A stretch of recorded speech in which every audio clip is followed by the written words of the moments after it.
Assalamualaikum warahmatullahi wabarakatuh. Kami dari kelompok 4 mata kuliah perilaku organisasi dengan dosen pembimbing Ibu Ria Marginingsi, SEMBA. Kami di sini ingin sedikit menerangkan materi bab 9 dan bab 10 yaitu tentang dasar dari perilaku kelompok dan memahami kerja tim. Berikut adalah penjelasan pertama tentang dasar dari perilaku kelompok. Kita mendefinisikan sebuah kelompok sebagai dua individu atau lebih yang berinteraksi dan saling bergantung, datang bersama-sama untuk mencapai tujuan-tujuan tertentu. Kelompok dapat bersifat formal atau informal. Sebuah kelompok formal didefinisikan melalui keberadaan struktur organisasi dengan penugasan kerja yang ditetapkan untuk menentukan tugas-tugas. Dalam kelompok formal, perilaku anggota tim yang terlibat akan ditetapkan dan diarahkan menuju tujuan-tujuan organisasi. Sedangkan kelompok-kelompok informal adalah susunan yang terbentuk secara alamiah dalam lingkungan kerja, yang nampak sebagai tanggapan atas kebutuhan kontak sosial. Dalam model 5 tahap pengembangan kelompok, 5-stage group development mencirikan kelompok yang berjalan melalui tahapan yang unik, yaitu membentuk, memperebutkan, menyusun norma, bekerja, dan membubarkan. Tahap pertama, tahap membentuk forming stage, digolongkan sebagai sejumlah besar ketidakpastian mengenai tujuan, struktur, dan kepemimpinan kelompok. Para anggota menguji keadaan untuk menentukan tipe perilaku apa yang dapat diterima. Tahap mempeributkan atau storming stage adalah salah satu konflik intrakelompok. Para anggota menerima keberadaan kelompok tetapi menentang hambatan yang memaksakan pada individualitas. Tahap menyusun norma atau norming stage ini selesai ketika struktur kelompok mengeras dan kelompok telah bersih bila serangkaian eksitas umum mengenai apa yang mendefinisikan perilaku anggota yang benar. Tahap keempat adalah mengerjakan atau performing. Struktur pada poin ini sebelumnya fungsional dan diterima energi kelompok telah berpindah dari mengenal dan memahami satu sama lain hingga mengerjakan tugas yang ada. Tahap kelima, tahap terakhir adalah tahap membubarkan atau ajonistik, yaitu untuk mengakhiri kegiatan dan mempersiapkan diri untuk pembubaran. Beberapa anggota kelompok optimis bersenang-senang atas pencapaian kelompok anggota lainnya, lebih tertekan karena kehilangan persahabatan.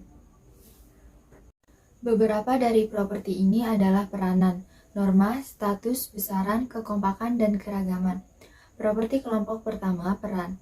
Peran adalah suatu rangkaian pola perilaku yang diharapkan dikaitkan dengan seseorang yang menduduki posisi tertentu dalam unit sosial.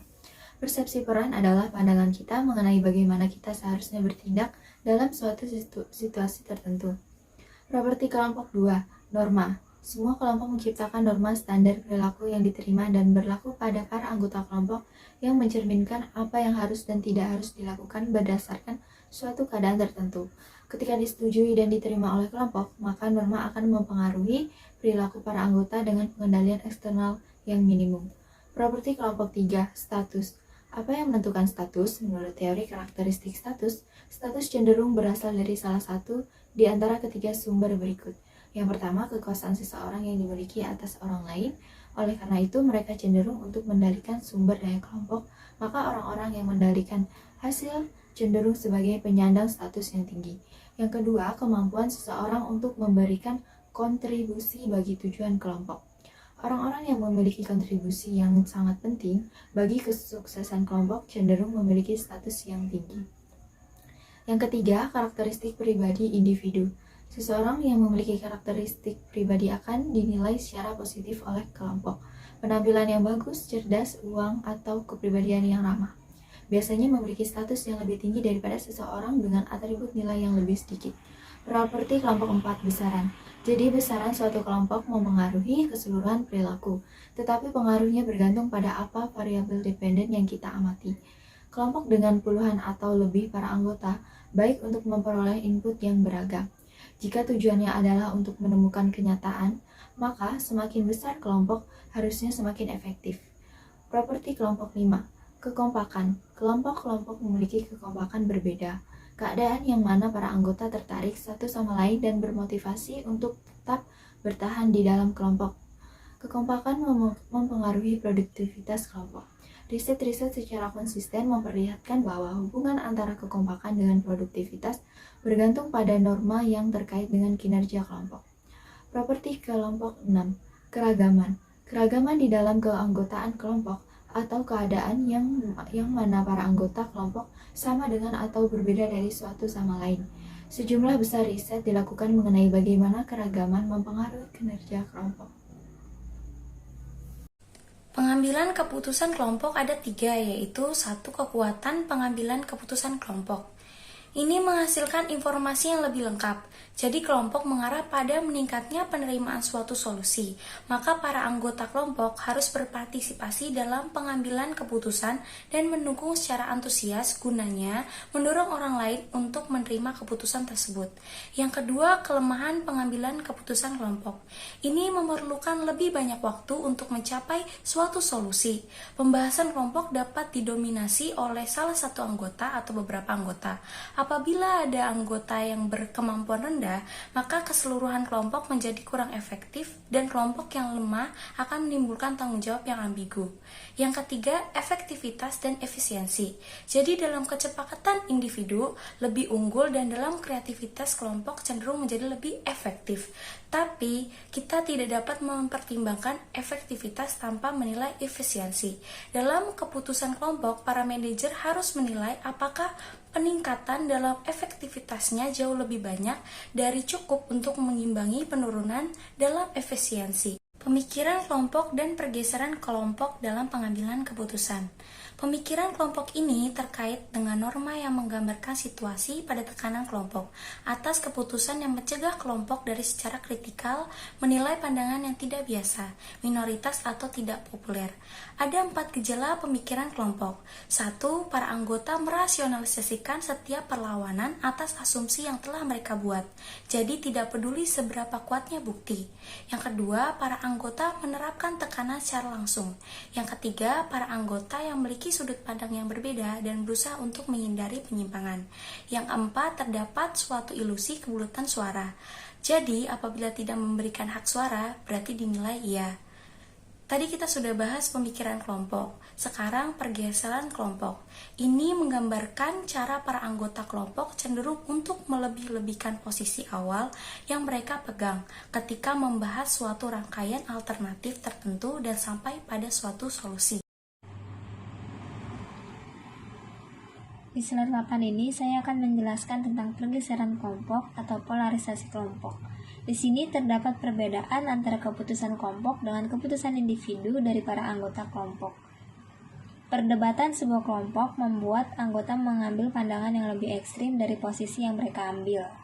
Konservatif menjadi lebih berhati-hati dan lebih agresif mengambil banyak resiko. Pembahasan kelompok cenderung untuk melebih-lebihkan posisi awal kelompok. Polarisasi kelompok sebagai suatu kasus khusus dari pemikiran kelompok. Keputusan kelompok mencerminkan norma pengambilan keputusan dominan yang berkembang selama pembahasan. Sedangkan pergeseran kelompok mengarahkan pada polarisasi yang telah menghasilkan beberapa penjelasan. Misalnya, telah diperdebatkan bahwa pembahasan membuat para anggota menjadi lebih nyaman satu sama lain, oleh karena itu lebih bersedia untuk mengekspresikan versi ekstrim dari posisi awal mereka. Jadi, bagaimana seharusnya Anda menggunakan hasil temuan dalam pergeseran kelompok?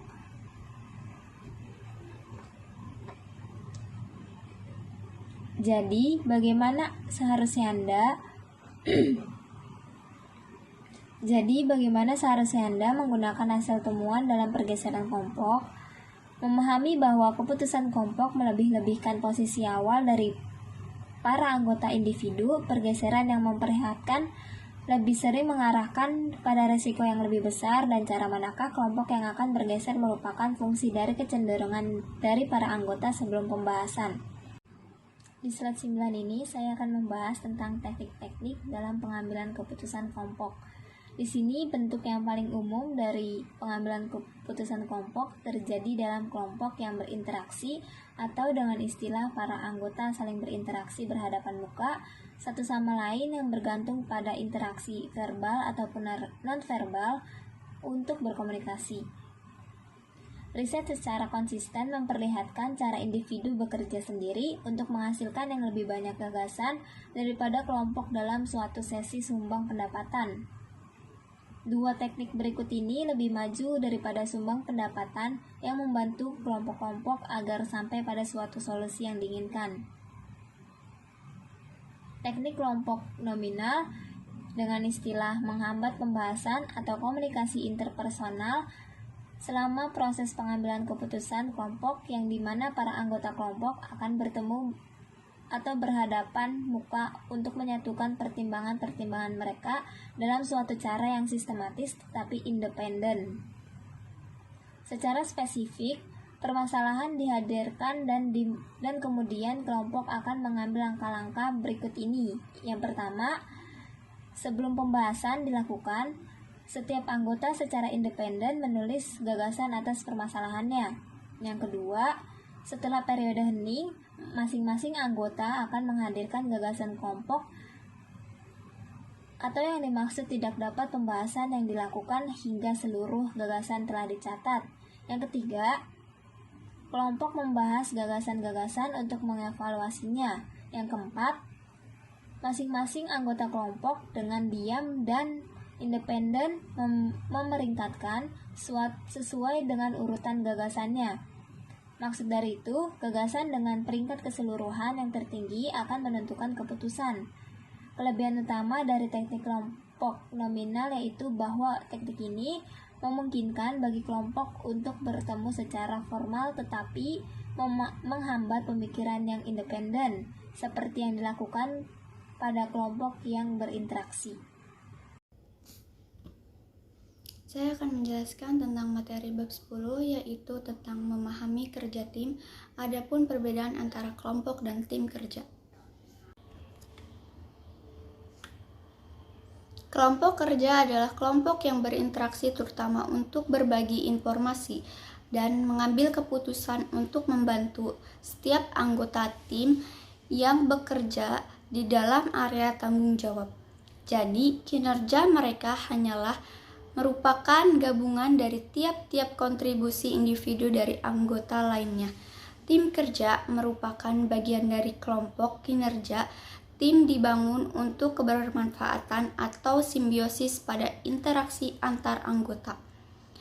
Dalam kelompok maupun tim kerja akan diminta untuk menghasilkan gagasan, mengumpulkan sumber daya, atau mengkoordinasikan logistik seperti jadwal kerja. Namun bagi kelompok kerja, upaya ini akan terbatas pada pengumpulan informasi bagi para pengambil keputusan di luar kelompok.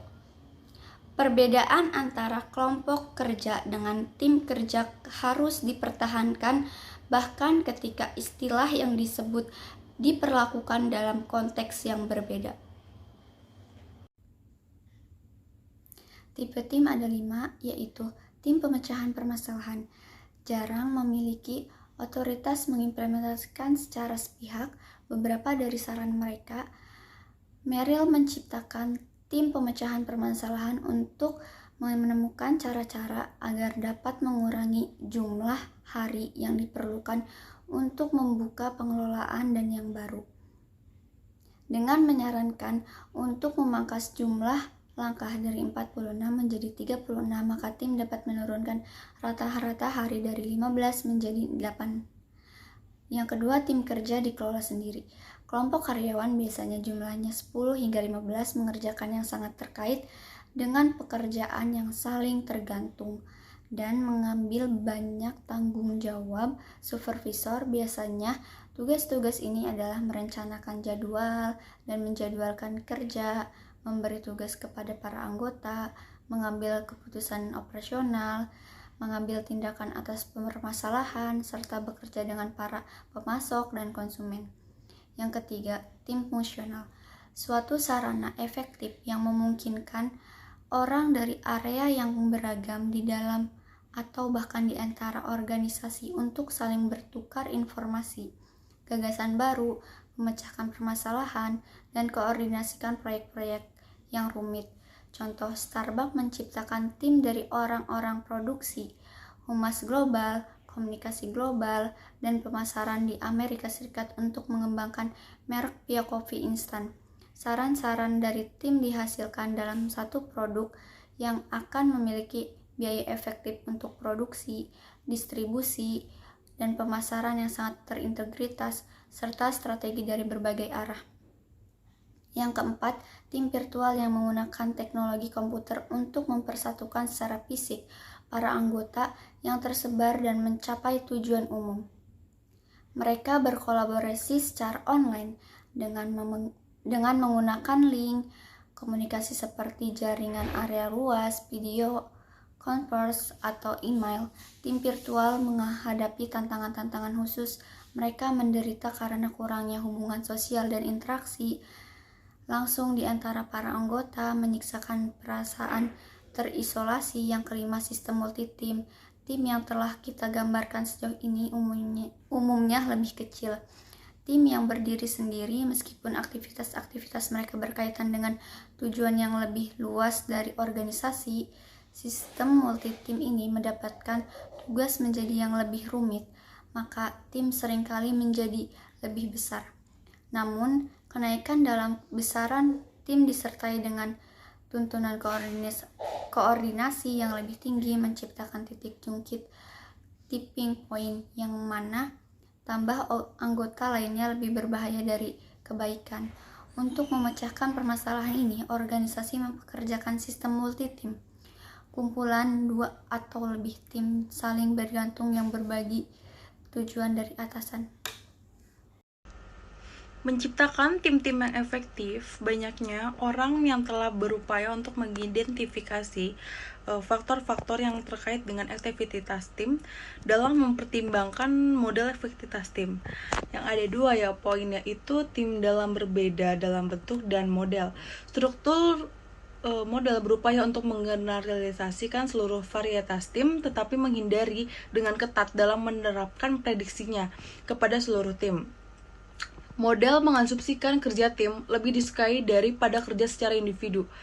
Menciptakan tim yang efektif kepada para individu dapat melakukan pekerjaan dengan lebih baik seperti memecahkan permasalahan yang salah dengan sempurna. 4 faktor kontekstual yang secara signifikan sangat terkait dengan kinerja tim, yaitu kelangkaan sumber daya secara langsung dapat menurunkan kemampuan tim untuk melaksanakan pekerjaan secara efektif dan mencapai tujuan. Yang kedua ada kepemimpinan penting terutama. Yang ketiga adalah di dalam sistem multi, para pemimpin perlu memperdayakan tim dengan mengendalikan tanggung jawab kepada anggota tim. Mereka memainkan peranan sebagai fasilitator, memastikan bahwa tim bekerja secara bersama-sama dan bukannya menentang satu dengan yang lainnya. Para anggota yang efektif saling mempercayai satu sama lain, memperlihat bersama-sama dan bukannya menentang satu dengan yang lainnya. Para anggota yang efektif saling mempercayai satu sama lain, memperlihatkan kepercayaan kepada para pemimpin. Mereka kepercayaan antara anggota tim memfasilitasi kerjasama, menurunkan kebutuhan untuk memonitor perilaku satu sama lain, dan mengikat para anggota di sekelilingi keyakinan bahwa orang lain dalam tim tidak akan mengambil keuntungan mereka. Evaluasi atas kinerja individu dan insentif dapat mengganggu perkembangan tim yang memiliki kinerja yang tinggi. Sistem pemberian imbalan untuk mencerminkan kinerja tim dan menitik beratkan pada sistem hybrid yang mengakui para anggota individu atas kontribusi mereka yang luar biasa dan memberikan imbalan kepada seluruh kelompok atas hasil yang positif. Komposisi tim.